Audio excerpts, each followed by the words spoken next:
Hi అండి. ఈరోజు శనగపిండితో లడ్డూలు చేస్తున్నాను. దానికి ముందుగా శనగపిండి తీసుకొని జల్లెడ పట్టేసుకొని నెక్స్ట్ దీని ప్రాసెస్ చూద్దాం. పిండికి 1 గ్లాసు పంచదార తీసుకుందాం. ఇవే కొలతలతో చేసేద్దాం. వరకు వాటర్ పోసుకుందాం. పాకం పెట్టుకుందాం. పొయ్యి మీద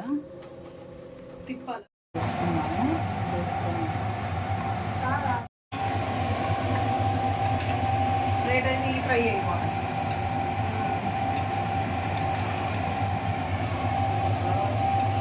దోశలు పాకంలో వేసేసుకున్నాం. ఇలా బూందీ తీసుకొని ఈ విధంగా లైట్గా కాగిన తర్వాత ఈ పాకంలో వేసేసుకున్నాం. దూసుకున్న తర్వాత దీన్ని బాగా కలిపేద్దాము. ఈ పాకం బాగా పీల్చేలాగా, పాకం బాగా పీల్చుకునేలాగా కలిపాను.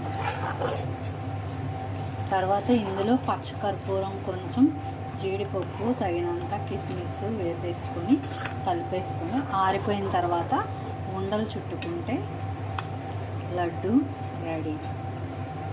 మీరు కూడా ఒకసారి ట్రై చేయండి. లైక్ చేయండి, షేర్ చేయండి, సబ్స్క్రైబ్ చేయండి. Thank you. అయిన తర్వాత దీనిలో తగినంత జీడిపప్పు, కిస్మిస్ వేపుకొని కొంచెం పచ్చకర్పూరం కూడా వేసుకున్నాము. అలాగే యాలుక్కాయ పొడి వేసుకొని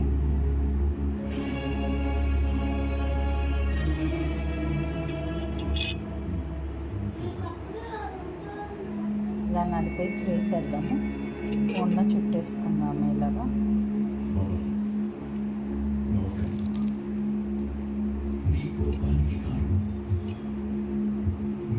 యాలక్కాయ పొడి కూడా వేసేద్దాం.